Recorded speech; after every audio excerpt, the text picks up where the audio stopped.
بآواز بلند صلوات.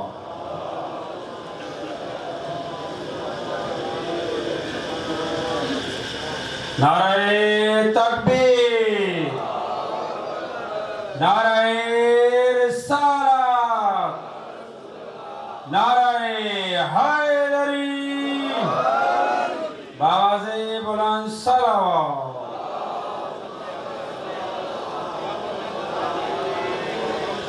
اب میں دعوت خطاب دوں گا حجت الاسلام والمسلمین، عالم بعمل جناب علامہ عارف جان کاظمی صاحب کو کہ وہ آئیں اور فضائل و مصائب محمد و آل محمد بیان فرمائیں. بآواز بلند صلوات.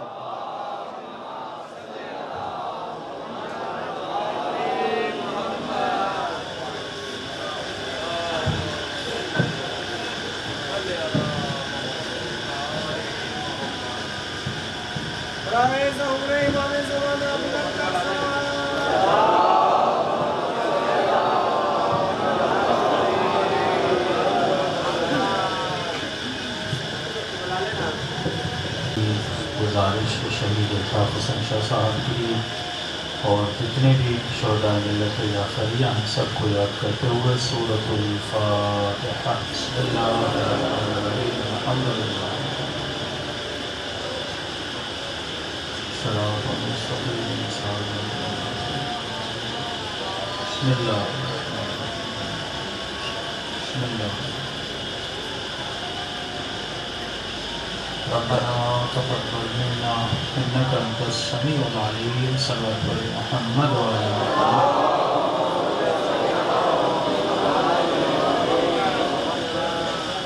بسم الله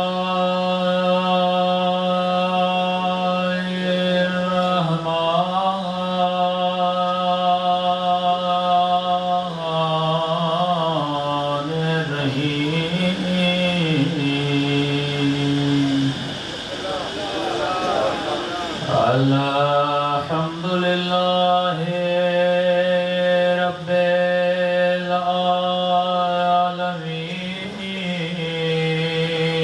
العالمين. الحمد لله كما هو أهله.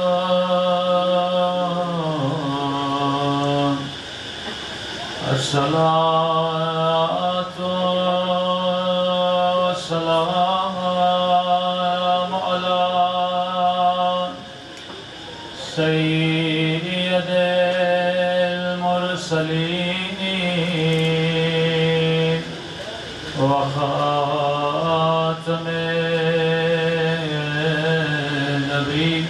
النبيين أبي القاسم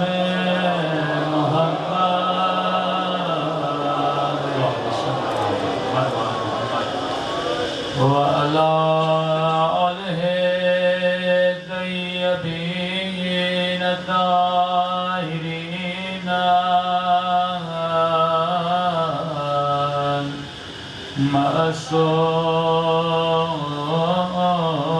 المعصومين. سب مل کے دعا امام زمان. اللهم كل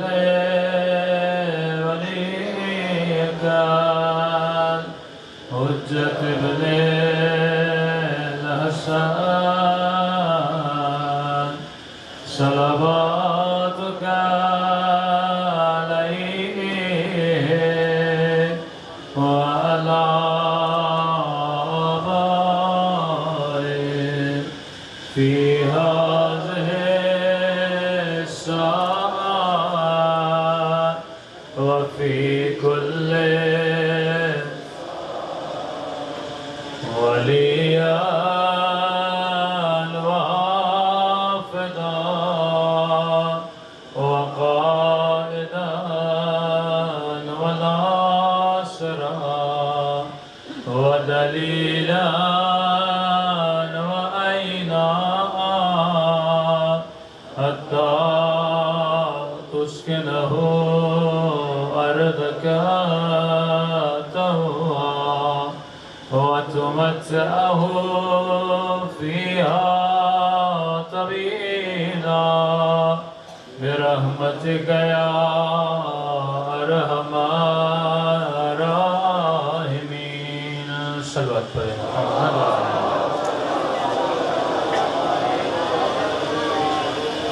بسم اللہ الرحمن الرحیم. رب اشرح لی صدری ویسر لی امری واحلل عقدۃ من لسانی یفقهوا قولی. اما بعد فقد قال سبحانہ وتعالی فی محکم کتابہ بسم اللہ الرحمن الرحیم کل نفس ذائقۃ الموت. صلوات پڑھیں محمد وعلی محمد.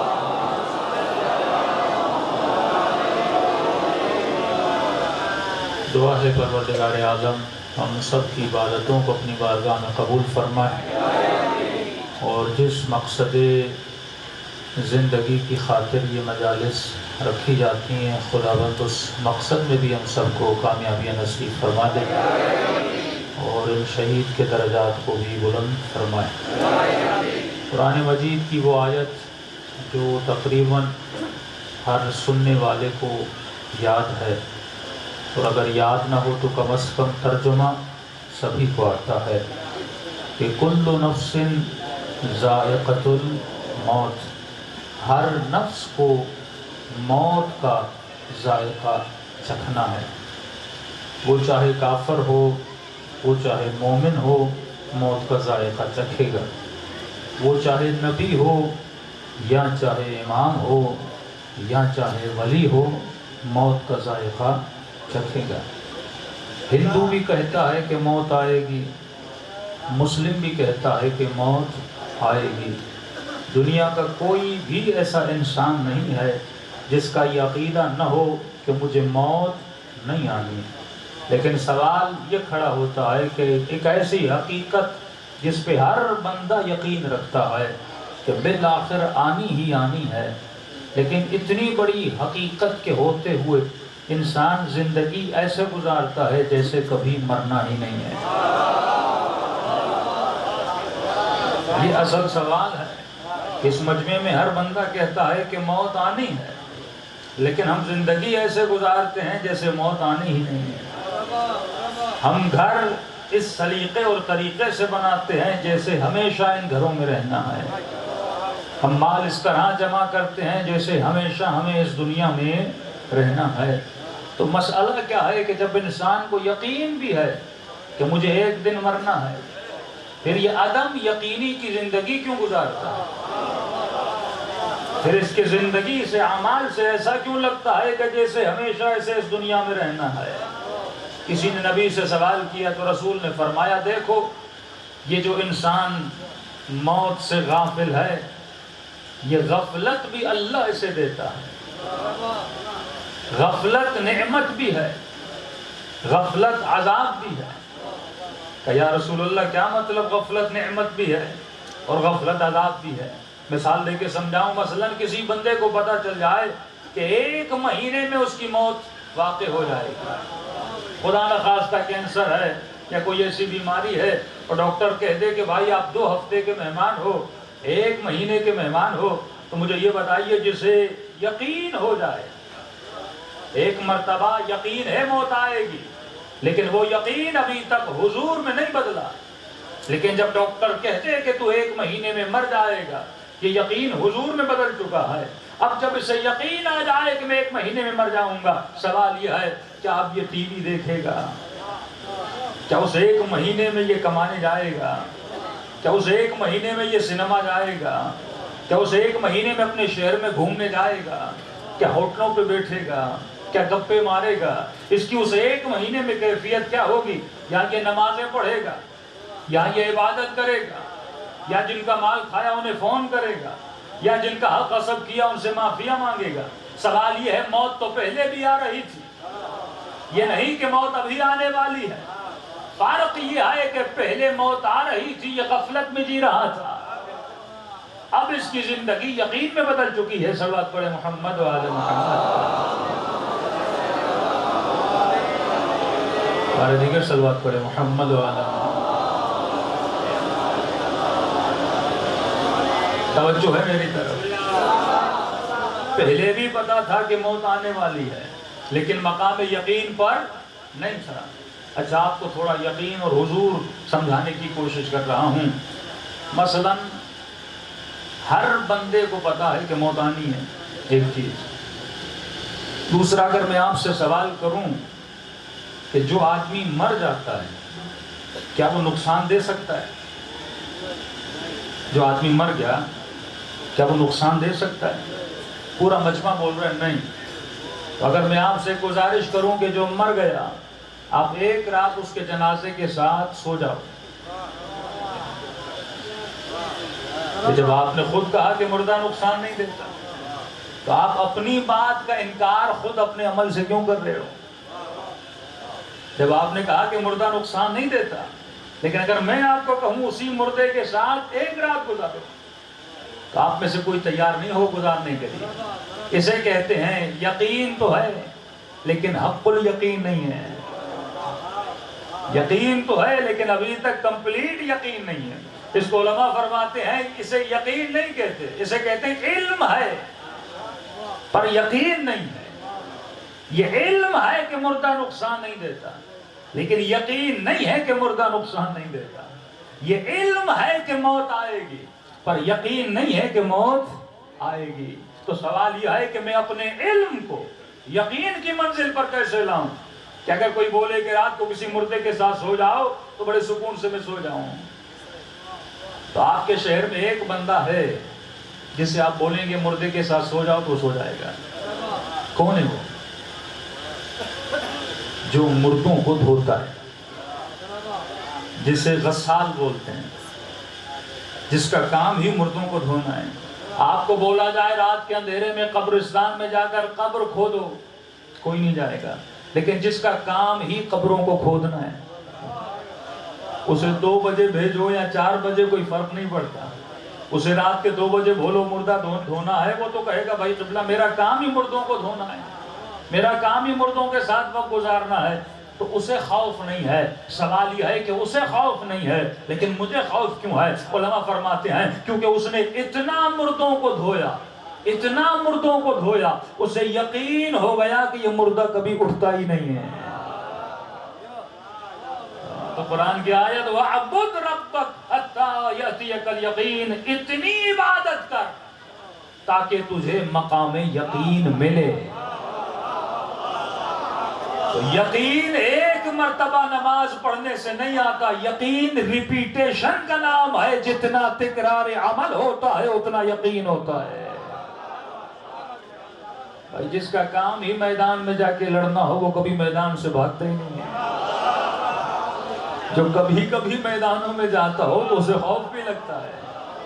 تو جس کا وتیرہ ہی یہی ہو، جو گھر سے نکلے یہ تیاری کر کے نکلے کہ موت مجھ پہ آئے یا میں موت پہ آ جاؤں فرق نہیں پڑتا۔ یہ تصور حیات ہے اہل بیت کا کہ فرمائے مومن غفلت سے نکلو۔ اہل بیت کا کام یہ تھا کہ انسانوں کے علم کو یقین کی منزل پہ لایا جائے۔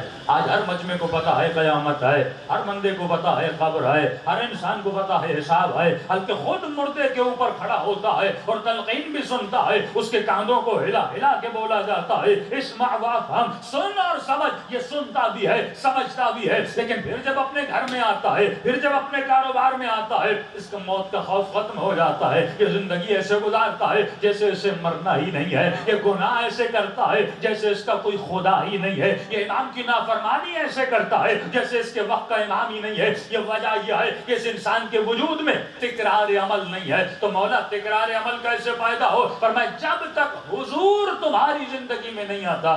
یہ ہمیں بچپن میں سنایا جاتا تھا نا، ایک باپ چڑھا آم کے درخت پر چوری کرنے کے لیے، بیٹے کو کہا کہ اگر کوئی دیکھے تو بتانا۔ ابھی چڑھا ہی تھا تو بیٹے نے کہا بابا دیکھ رہا ہے۔ دوڑا دوڑا نیچے آیا، دائیں دیکھا بائیں دیکھا، کہا بیٹا ہے تو کوئی نہیں، کہا بابا ایک ہے جو دیکھ رہا ہے۔ یہ نہیں کہ باپ نے کلمہ نہیں پڑھا تھا، صرف بیٹے نے پڑھا تھا، دونوں لا الہ الا اللہ کے ماننے والے تھے۔ فرق یہ تھا باپ غافل تھا، بیٹا حاضر تھا۔ جب آپ کو کہا جاتا ہے نا 2 رکعت نماز ایسے پڑھے جس میں حضور قلب ہو، لفظوں کو سمجھیے، ایک تو ہم لفظوں کو رٹنے کے عادی ہیں، سمجھنے کے عادی نہیں ہیں۔ نماز میں کیا ہو؟ حضور قلب، حضور قلب یعنی دل حاضر ہو۔ ہوتا یہ ہے کہ بندے کا جسم نماز میں ہوتا ہے، دل کبھی دکان پہ ہوتا ہے، پریشانیوں میں ہوتا ہے۔ میں 100% نہیں کہہ سکتا کہ جتنے لوگ میری مجلس میں تشریف فرما ہے سب کا دل بھی مجلس میں ہے، ضروری تو نہیں ہے، آپ کے جسم مجلس میں بیٹھے ہیں لیکن دل شاید نیاز کی دیگوں پر ہو۔ مولوی کم ختم کرے اور ہمیں کھانا ملے، اور یہ اردو کا محاورہ ہے جہاں چاول کا دانہ وہاں آدمی کا آنا۔ تو ضروری نہیں حضور کے ساتھ، یعنی اگر 100 لوگ مجلس میں آتے ہیں 100 کا مقام برابر نہیں ہے۔ جس کے اندر حضور ہوتا ہے اس کی مجلس قبول ہوتی ہے، جس کے اندر غفلت ہوتی ہے وہ حاضری تو ہو سکتی ہے پر حضور نہیں ہو سکتا۔ تو نبی کا بہت پیارا جملہ فرمایا، یہ جو غفلت ہے یہ نعمت بھی ہے اور یہ عذاب بھی ہے۔ یا رسول اللہ نعمت کب ہے، عذاب کب ہے؟ میں نے مثال دی جس کو پتہ چل جائے کہ 1 مہینے میں موت آ جائے گی، کیا انسان کرکٹ دیکھے گا، کیا فلم دیکھے گا، کیا ڈرامہ دیکھے گا، کیا گھنٹوں گھنٹوں ہوٹلوں پہ بیٹھ کے چائے کے کپ پیے گا؟ نہیں، تو اسے یقین ہو گیا کہ موت آنے والی ہے۔ نبی نے فرمایا اگر خدا تجھے غفلت نہ دیتا تو کبھی بچوں کے لیے کمانے نہ جاتا، 24 گھنٹہ مصلی پہ بیٹھا رہتا، کہ تجھے بس یہی خیال ہوتا آج موت آئی کل موت آئی، آج دنیا سے جاؤں گا کل دنیا سے جاؤں گا۔ اگر غفلت نہ دیتا تو کبھی ہوٹل پہ بیٹھ کے کڑھائی نہ کھاتا، اگر غفلت نہ دیتا تو کبھی بیوی بچوں کو گھمانے نہ جاتا، اگر غفلت نہ دیتا تو کبھی دکان پہ 8 گھنٹے کمانے نہ جاتا۔ کہ یا رسول اللہ یہاں تک تو سمجھ آئی کہ اللہ نے غفلت دی تاکہ ہم کچھ گھنٹے دنیا کے کاموں میں مشغول ہو جائیں، لیکن یہ غفلت نعمت ہے اور یہ غفلت عذاب ہے۔ نعمت تو ہے سمجھ میں آیا کہ ہم زندگی گزاریں، لیکن یہ عذاب کب ہے؟ فرمایا اگر غفلت چھوڑی دیر کے لیے ہو تو نعمت ہے، لیکن اگر یہ غفلت لمبی ہو جائے تو یہ غفلت عذاب ہے۔ اور لمبی غفلت کو توڑنے کے لیے وہ مسجد کے مناروں سے اذان دے کر تمہاری غفلتوں کو توڑتا ہے۔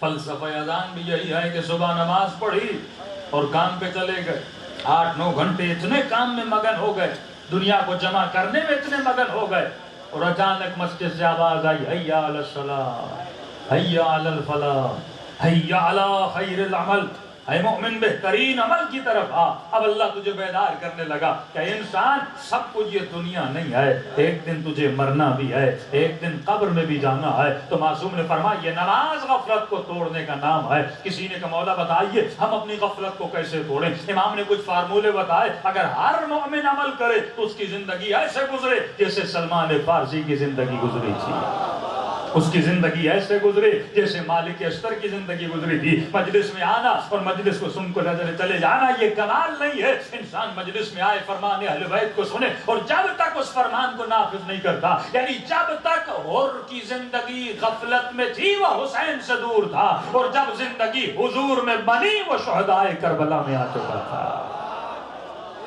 حضور کا ایک لمحہ انسان کو حر بنا دیتا ہے، اور غفلت کا ایک لمحہ انسان کو زبیر بنا دیتا ہے۔ تو فرمایا اگر غفلت کو توڑنا چاہتے ہو تو مولا کچھ فارمولے بتاتے ہیں، اگر انسان ان فارمولوں پہ عمل کرے اس کی زندگی کہاں سے کہاں چلی جائے۔ پہلا فارمولہ فرمایا جب سے بالغ ہوئے، کئی علماء اور مراجع تو واجب کا فتویٰ بھی دیتے ہیں کہ ہر با عقل و با شعور و با فہم انسان پر یہ لازم ہے کہ جب سے وہ بالغ ہوا وہ اپنی وصیت کو لکھے۔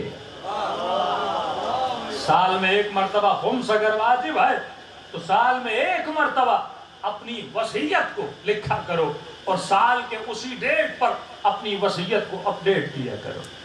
مثلا آج رات میں وصیت لکھوں، مجھے کیا پتا کل زندہ رہوں کہ نہ رہوں، لکھو، کاغذ اٹھاؤ، قلم اٹھاؤ، میرے کتنے سال کی نمازیں قضا ہیں، کتنے سال کے روزے قضا ہیں، کس سے پیسے لیے ہیں، کس کو پیسے دینے ہیں، کس سے پیسے لینے ہیں، میرا مال ہے، گھر ہے، زمینیں ہیں، اس کی تقسیم اموال کیسے ہوگا، کس کو کون سا حق دینا ہے، یہ وصیت لکھو۔ لکھنے کا مطلب یہ ہے تجھے یقین ہے کہ تجھے ایک دن مرنا ہے، نہ لکھنے کا مطلب یہ ہے تو کہتا ہے ابھی تو مجھے مرنا ہے ہی نہیں۔ پہلے تو وصیت لکھو، اس کا بہت ثواب ہے۔ یعنی مطلب اگر آپ لکھو گے خدا میری مثلا 6 سال کی نمازیں قضا ہیں اور میں رات کو سو رہا ہوں، تو کئی علماء فرماتے کیونکہ تو نے یاد کر کیا کہ مجھے 6 سال کی نمازیں قضا ہیں اور تو اعتراف کر رہا ہے کہ خدا قضا ہے، استغفار کر کے سو بھی رہا ہے، تو یہ بات بعید نہیں کہ تیرے مرنے کے بعد رب اس قضا نمازوں میں تجھے تخفیف عطا کرے۔ محمد علی محمد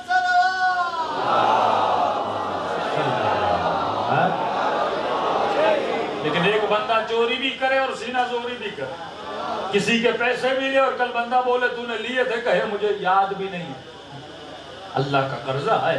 یہ چیزیں لکھو۔ پہلی چیز وصیت، دوسری چیز معصوم فرماتے ہیں ہر مومن کے گھر میں اس کا کفن ہونا چاہیے۔ بھائی ہر عید پہ جوڑا لو، شادی ہو تو جوڑا لو، لیکن ایک جوڑا یہ ہے جو ہمیشہ تیرے بدن پہ پہنایا جائے گا، اس کا بندوبست کسی نے کیا نہیں۔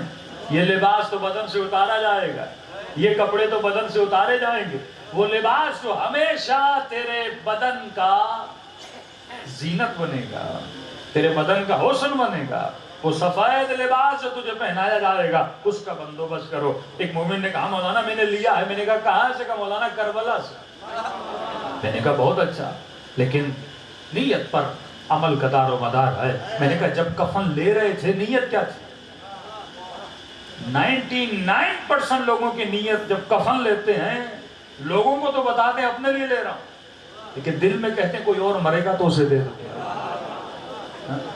نیت یہ ہو کفن کس کے لیے لے رہا ہوں؟ محمد علی محمد صلی اللہ۔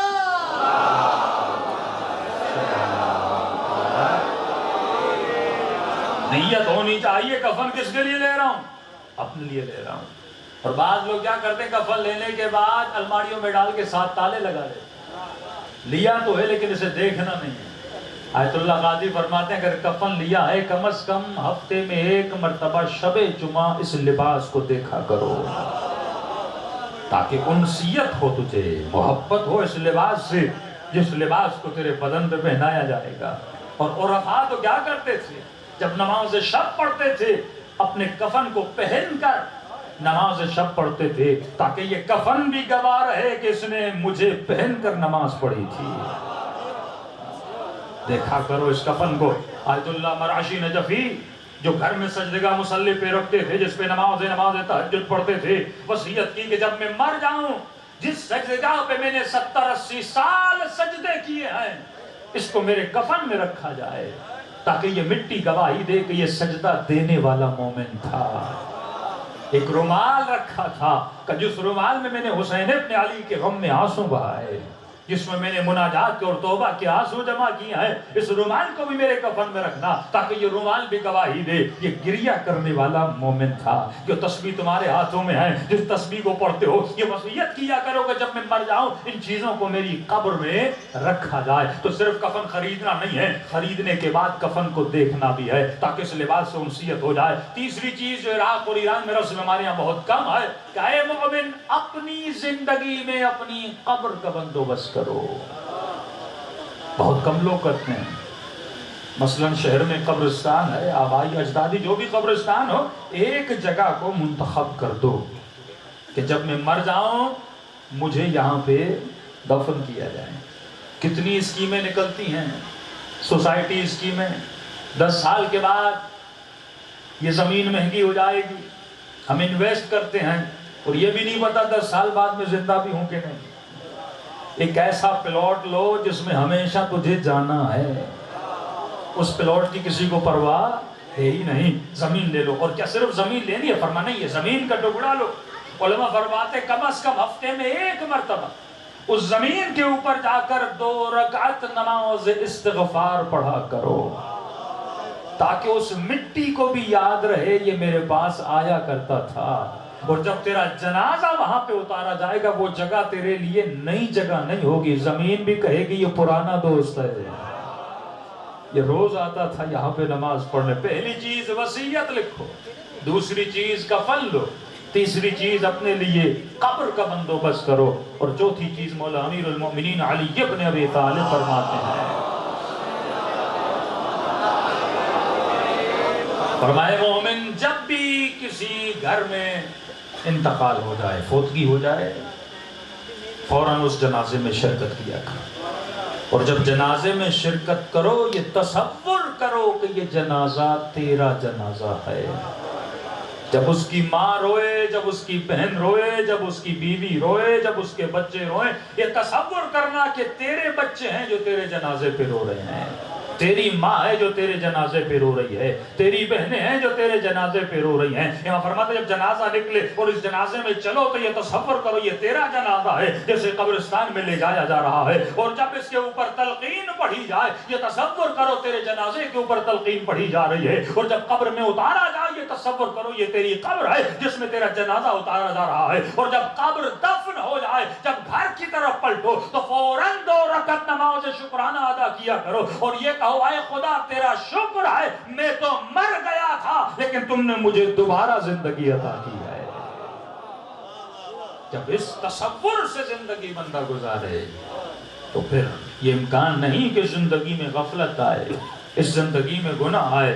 تبھی فرمایا کہ کل نفس ذائقۃ الموت، ہر نفس کو موت کا ذائقہ چکھنا ہے۔ علماء تشریف فرما ہے یہ نہیں کہا کہ کل روح ذائقۃ الموت، ہر روح کو موت کا ذائقہ چکھنا، نہیں، ہر نفس کو موت کا ذائقہ چکھنا ہے۔ قرآن میں لفظ روح بھی ہے، قرآن میں لفظ نفس بھی ہے۔ علماء سے پوچھا گیا روح سے مراد کیا ہے، نفس سے مراد کیا ہے؟ فرمایا جب لفظ روح آئے اس سے مراد صرف خالصتاً آپ کی روح ہے، بغیر جسم کے۔ ابھی آپ کیسے دیکھ رہے ہیں؟ جسم کو دیکھ رہے ہیں، لیکن یہ جسم حرکت میں ہے، دلیل ہے کہ اس کے اندر کیا ہے؟ روح ہے۔ جب حرکت چلی گئی تو گویا روح چلی گئی۔ یا اور آسان کرنے کے لیے بتاؤں، جب میں اپنا ہاتھ اوپر کرتا ہوں تو ہاتھ اوپر ہو رہا ہے یا کپڑا اوپر ہو رہا ہے؟ دونوں اوپر ہو رہے ہیں۔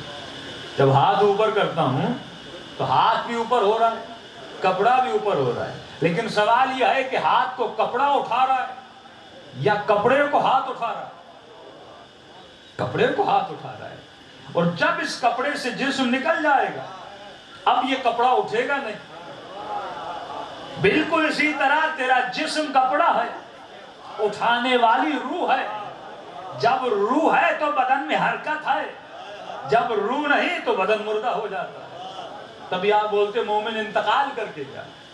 پوچھنے والا تو کہہ سکتے ہیں، مثلا آپ بولیں کہ عارف کاظمی مر گئے اور کوئی میرے جنازے پر آئے تو سوال کرے بھئی عارف کاظمی تو ہٹے کٹے سوئے ہوئے، آپ نے کہا مر گئے، آنکھیں بھی صحیح، ہاتھ بھی صحیح، ٹانگیں بھی صحیح، ہر چیز صحیح سالم ہے، تو بولنے والا بولے گا کہ یہ ان کا جسم ہے، خود چلے گئے۔ تو اسی طرح جب آپ کپڑے اتارتے ہو تو گھر میں بولا جاتا ہے فلاں کے کپڑے ہیں، خود چلا گیا ہے۔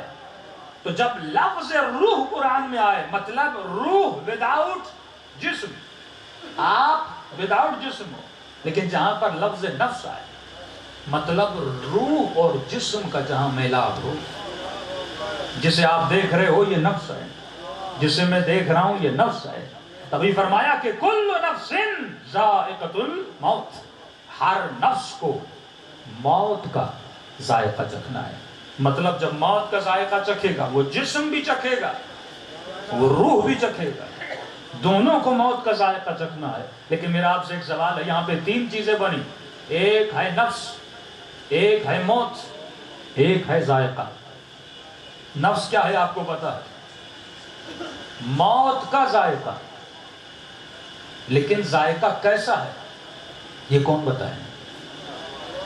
آپ کہیں گے مولانا مریں گے تو پتہ چلے گا، اور جو مر گئے وہ ہمیں کیسے بتائیں، اور ذائقہ چکھنے کے لیے ہمیں مرنا پڑے گا۔ کوئی تو سچویشن ہو کہ انسان کو پتا چلے کہ موت کا ذائقہ کیسا ہے، کھٹا ہے، میٹھا ہے. کیا یہ ہے کہ ہر بندے کی موت کا ذائقہ ایک ہے؟ کیا شمر کی موت اور جناب حور کی موت ایک ہے؟ ذائقے الگ الگ ہیں. کیا نبی کی موت، ولی کی موت، مسلم کی موت، مومن کی موت، کیا سب کا ذائقہ ایک ہے؟ یہ ممکن نہیں ہے کہ سب کا ذائقہ ایک ہو. کبھی فرمایا مومن کے لیے موت ایسے ہے جیسے گلاب کے پھول کو سونگا جائے. کبھی بولا گنہگار کی روح کی نکلتی ہے تو تکلیف یہ ہے کہ جیسے ریشمی کپڑے کو کانٹوں پہ رکھا جائے. کبھی حضرت موسیٰ فرماتے ہیں کہ موت اور سکرات موت کی تکلیف یہ ہے جس طرح زندہ حیوان کے بدن سے اس کی کھال کو اتارا جائے. برابر تو نہیں ہے. شہید کی موت ہو، عام انسان کی موت ہو. یا رسول اللہ، اے اہل بیت رسول، ہم پریشان ہیں کہ موت کا ذائقہ کیسا ہے.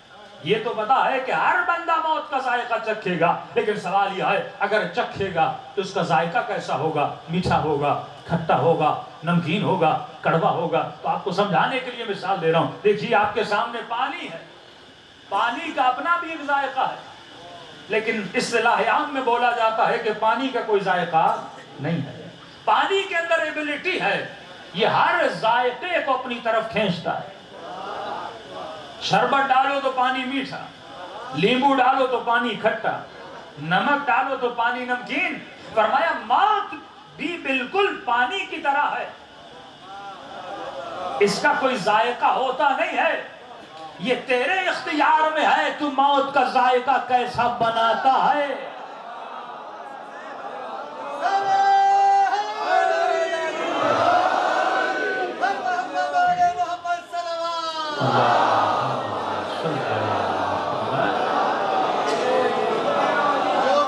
اس کا اپنا کوئی ذائقہ نہیں ہوتا. یا ایک اور لفظ استعمال کرو، یہ جو زندگی ہے یہ آب حیات ہے.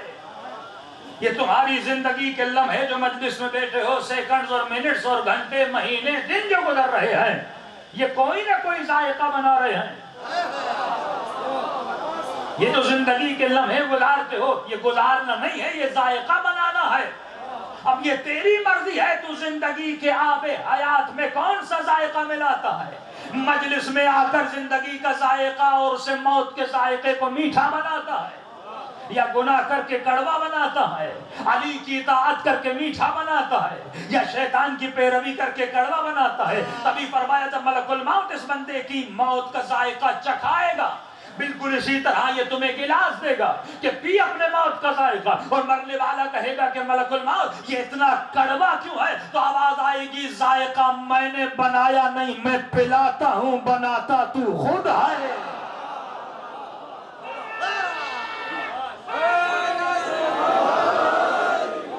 جیسا ذائقہ بنائے گا ویسا پلایا جائے گا. بغیر دلیل کے بات نہیں کر رہا. جب حسین نے بھتیجے سے پوچھا کیف عندک الموت، اے قاسم بتا تیرے لیے موت کیسی ہے، تو فرمایا چچا احلا من العسل، شہد سے زیادہ میٹھی ہے. مطلب یہ اپنے ہاتھ میں ہے کہ موت کا ذائقہ شہد والا ہو یا موت کا ذائقہ کڑوا ہو. اللہ نہیں بناتا، تو خود بناتا ہے. جیسا ذائقہ بنائے گا ویسا ذائقہ چکھایا جائے گا. اور ایک شبہ اور اعتراض جو کیا جاتا ہے کفر کی طرف سے کہ بھائی موت فنا کا نام ہے، مرنے کے بعد کچھ بھی نہیں، انسان جیسے تھا ہی نہیں، آیا گیا، مر گیا اور چلا گیا. یہاں پہ قرآن نے ایک بہت اچھا لفظ استعمال کیا کہ ہر نفس کو موت کا ذائقہ چکھنا ہے. مطلب میں ہوں چکھنے والا، جسے چکھا جائے گا وہ موت ہے. اگر میں آپ کو بولوں کہ پانی کو چکھیے، تو اگر میں پانی کو چکھوں کیا میں ختم ہو جاؤں گا یا پانی؟ اگر آپ کو بولا جائے کہ قبلہ یہ سیب ہے چکھیے، تو سیب ختم ہوگا یا آپ؟ سیب ختم ہو جائے گا. پر میں ہر نفس موت کا ذائقہ چکھے گا. مطلب چکھنے کے بعد موت ختم ہو جائے گی، تو ہے جو باقی رہ جائے گا. تو چکھنے والا ہے، تو موت کو کھا جائے گا. موت ہے جو فنا کی طرف جائے گی اور تو ہے جو بقا کی طرف جائے گا. تبھی فرمایا ہر مرنے والا علی کی زیارت کرے گا. ہر مرنے والا، مومن، منافق،